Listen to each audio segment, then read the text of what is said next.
বর্তমানে অনেক মানুষই কথাবার্তা শেষে বিদায়ের সময় আল্লাহ হাফেজ, খুদা হাফেজ ইত্যাদি বলেন, বা মোবাইলে কথা শেষ করার সময় অনেক সময় অনেকে খুদা হাফেজ, আল্লাহ হাফেজ বলেন।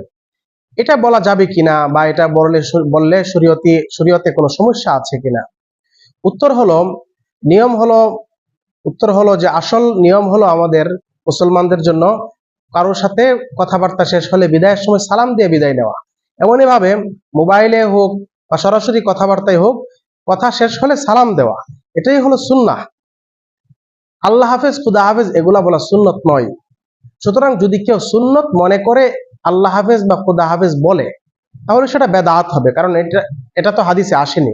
দ্বিতীয়ত, যদি কেউ সুন্নত মনে না করে এমনিতেই বিদায়ের শব্দ হিসাবে আল্লাহ হাফেজ, খুদা হাফেজ বলে, তাহলে সেটা বেদাত হবে না, সেটা জায়েজ হবে, সেটা বৈধ হবে। তবে এটা না বলে সালাম বলাটাই উত্তম।